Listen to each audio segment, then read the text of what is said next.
அஸ்ஸலாமு அலைக்கும் வரஹ்மத்துல்லாஹி தஆலா பரக்காத்து. இன்றைக்கி வந்துமா கழனி வைக்க போகிறேம்மா. சூட மீன் போட்டு கழனி எல்லாம் எடுத்து வச்சுருக்கேன். தக்காளி, வெங்காயம், தக்காளி, பச்சை மிளகா, சுட்ட காஞ்ச மிளகா, வெண்டிக்காய், கத்தரிக்காய், முருங்கைக்காய் எல்லாத்தையும் போட்டு கழனி வைக்கிறதுக்கு புளி. இப்போ வந்து முதல்ல அடுப்பில் சட்டியை வச்சுட்டு இப்போ கழனியை ஊற்றி புளியை கரைக்கணும். அரிசி களைஞ்ச தண்ணியில் புளி கரைக்கணும். இப்போ கரைச்சிட்டு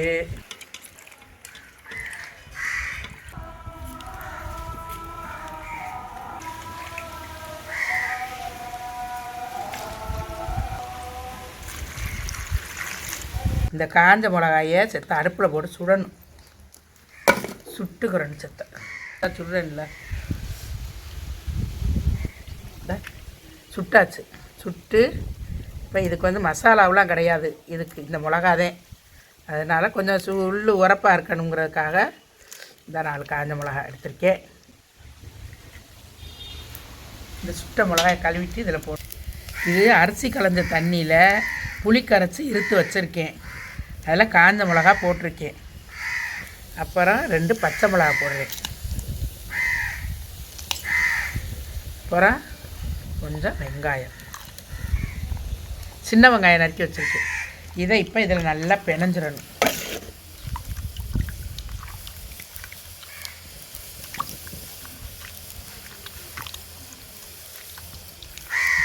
கை காந்த போது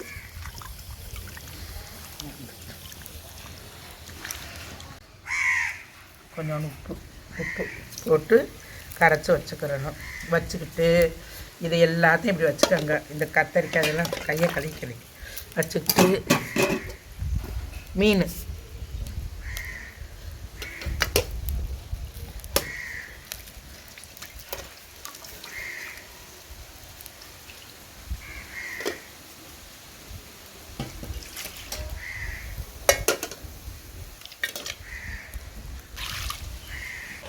இப்போ இந்த கழனிக்கு சூட மீன் கழனி இதை வைக்க போகிறோம்.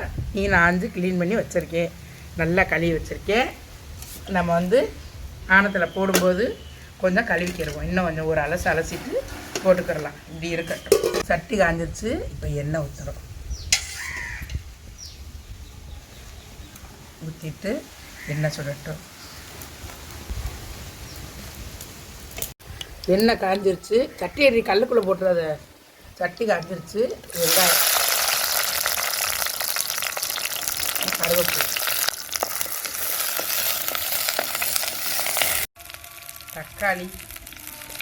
தக்காளி அடுத்து வெண்டிக்காய் போடுறோம். அடுத்து கத்தரிக்காய் நல்லா கழுவி வச்சு அடுத்து கத்தரிக்காய்.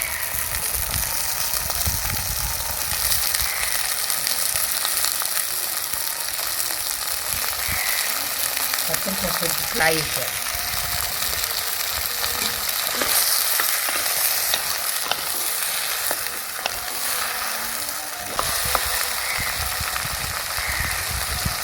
காயெல்லாம் அள்ளி போட்டு இந்த மாதிரி மூடி போட்டு நல்லா வேக வச்சுருங்க. காய் வேக முந்தி புளியை ஊற்றினா காய் அப்படி நிற்கும். அதனால் நல்லா காயெல்லாம் வெந்துடணும். இப்போ இன்னும் வேகலை, அரை இது வெந்திருக்கு. இன்னும் கொஞ்சம் வேகணும். காய்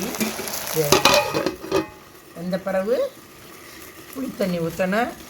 புளித்தண்ணி ஊற்றி அதுக்கப்புறம் மீன் போடணும்.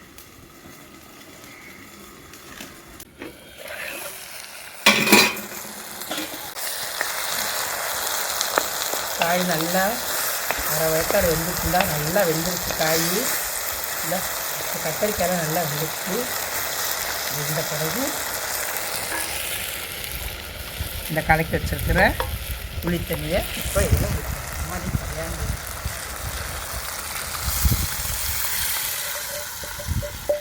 ஊற்றிட்டு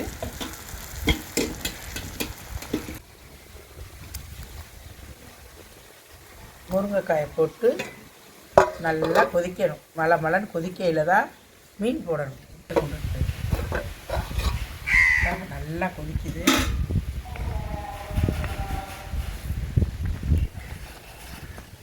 காயெல்லாம் கொதிக்கும்போது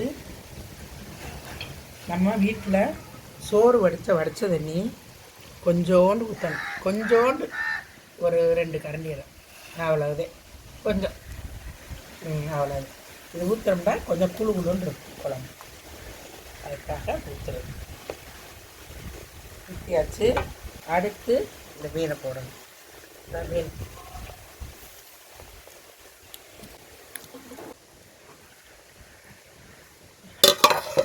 எல்லா வேலையும் முடிஞ்சிருச்சு. இன்னும் ஆனத்தை அனலில் போட்டுற வேண்டிய ஒரு கொதி விட்டு அனலில் போட்டுற வேண்டியதே. கழனி வேலைன்னா கழனி குழம்பு முடிஞ்சிருச்சு. இந்த கழனி குழம்புக்கு முட்டை வச்சுக்கோங்க, கீரை காய் எதுவும் கூட்டு பொரியல் வச்சுக்கிறேன்னா வச்சுக்கலாம். வச்சு சாப்பிட்டா சூப்பராக இருக்கும் கழனி. சூட மீன் அப்படி பயிர் போல் கிடக்கு. இதில் என்னண்டா, சோறு வடித்த தண்ணி ஒரு 2 கரண்டி ஊற்றுறோம்டா குழம்பு இந்த ஆனை வந்து கொஞ்சம் தண்ணியாக இல்லாமல் கொஞ்சம் திக்காக இருக்கும்.